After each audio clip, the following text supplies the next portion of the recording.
All right, all right. So today I just got my grading order back from Tag. Um, so going to talk a little bit about the process and do a review and see if I would recommend sending Tag cards in the future. So here we are.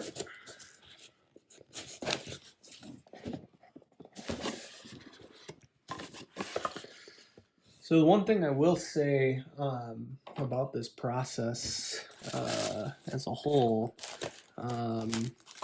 Tag does a phenomenal job comparatively um, to the other grading companies in regards to just the overall submission process. So um, I did a Tag grading drop, and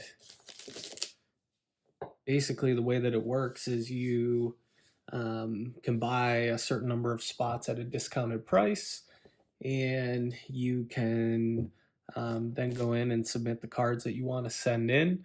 They actually send you a package that has everything that you need to send it in for the submission. So you get a box similar to this. You get penny sleeves, you get the card savers. So normally you're using these to send in. With Tag, they give you those with the submission kit, and then you package it up. You rip off the label that they send you and reseal it in the bag and send it back out. So pretty awesome process overall. I think it's significantly cheaper in that regard. I think they just updated their pricing and submission process though, so that may have changed. But let's go ahead and jump in and see what we have. So I used some autograph cards for this submission because to send those into PSA or Beckett to do a dual auto, it's a little bit more expensive. So I decided if they were PC cards or ones I didn't plan on selling anytime soon, I would go ahead and just submit them with Tag and save on the cost. So card number 1, Aaron Rodgers. So this is a 2/2 auto 10. So that's awesome. I was actually a little bit concerned about this card when I sent it in, because if you look closely on the edge, there's a little bit of a crease.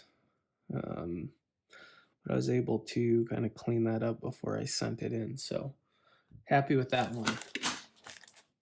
And overall, these slabs, they feel pretty nice comparatively. I've done submissions with PSA. PSA slabs are much lighter, pretty much the same size. Also done submissions with SGC. So you can kind of see how they look comparatively to one another.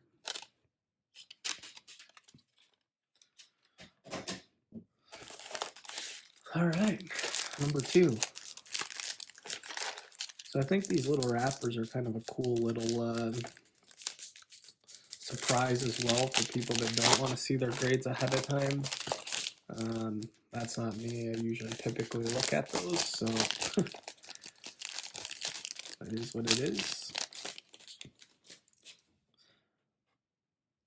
All right. So we got a 9 on the Babe Ruth retrofractor. Pulled this out of a Bowman Chrome box, and we'll take it. I actually looked ahead of time at the Diggs report. This was I think 5 of them have been submitted, and this was the highest graded one so far. So happy with it. Slightly disappointed it didn't do a 10, but we'll take it. Those Chrome cards are, anyone that's familiar with grading knows that they're a little bit trickier to gem. All right.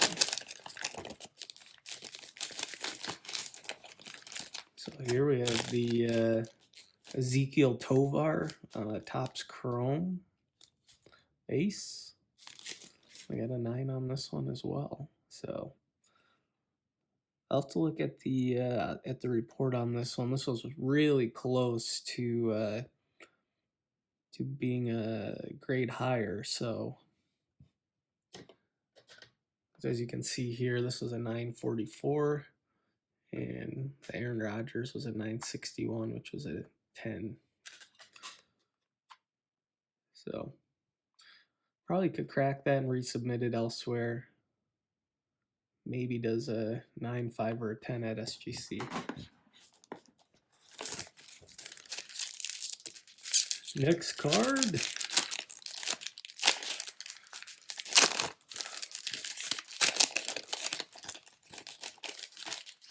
$10. Christian Braun auto $2.99. So once again, you can see 955 is a 10, 944. Super close on this one to a gem as well. Also have a cool story. I picked this one up for I think $9 or $10 on an auction. So I'll talk a little bit more about that in another video. How to get some deals, do some flips, do some cool stuff with that.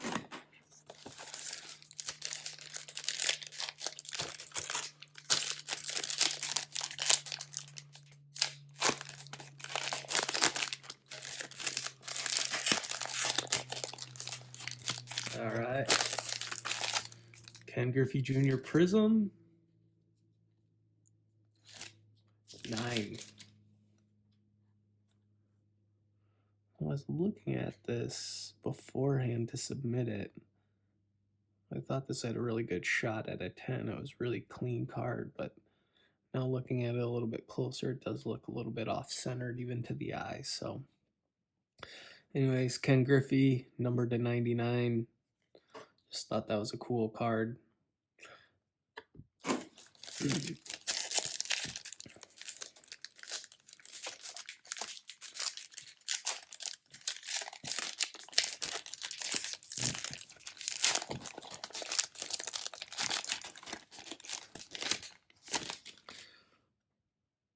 Another Tovar.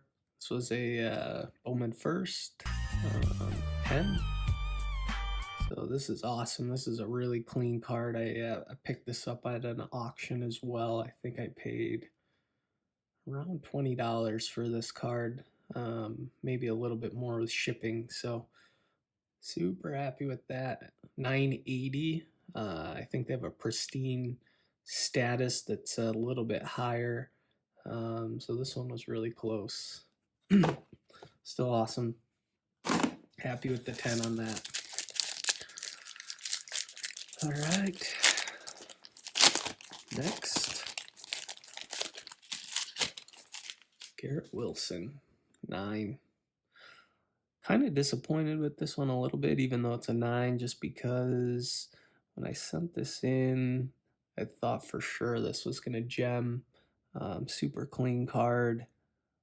Looks centered.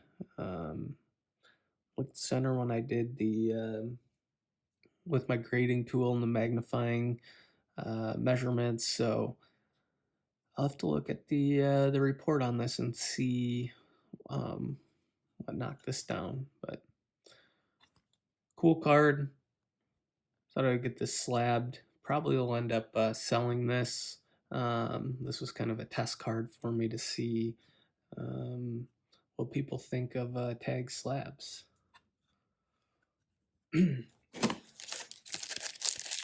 Next up,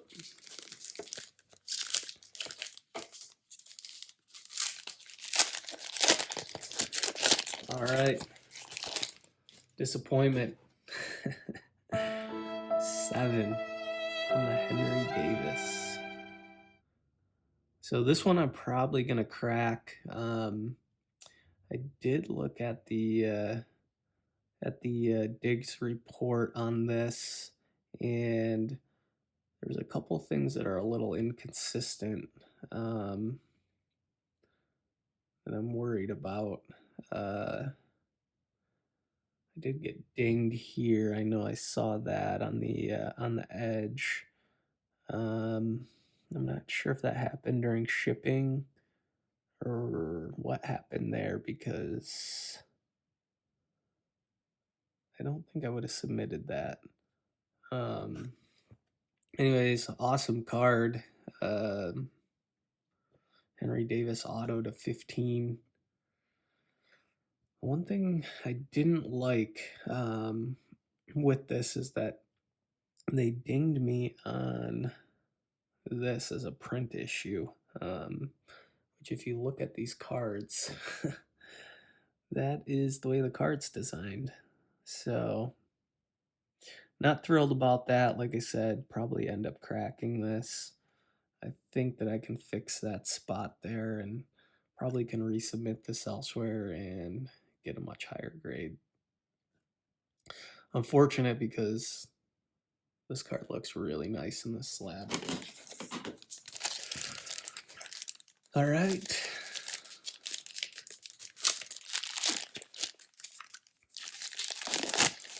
Old school card. Just wanted to put this in my PC.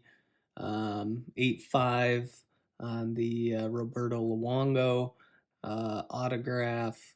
Awesome card from my childhood collecting days, and actually I knew this one had a couple surface blemishes. It is an older card. Actually surprised with this one because it was really close to getting a 9, so we'll take it.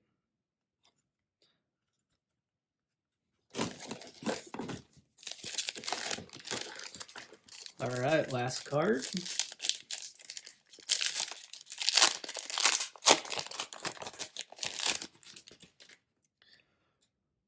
Scottie Barnes, Panini Select signature, A8. So a little disappointed with this one because I actually have 2 copies of the same card, and I sent in the better of the two, thinking that this one would definitely do a 9 at the very least. So I'm gonna have to look at the report on this and see. Overall, as far as the process with tag, that was amazing. It's definitely more efficient and a lot cleaner process than some of the other grading companies. I would definitely say that they have probably the stringiest grading guidelines. So I think that a high grade and a tag slab should probably be worth a lot comparatively if you want a true analysis of the card. But like I said, a little disappointed in this one. 7. I've never had a card come back that low. Even though some of the bigger cards did get 10s. That's an awesome card.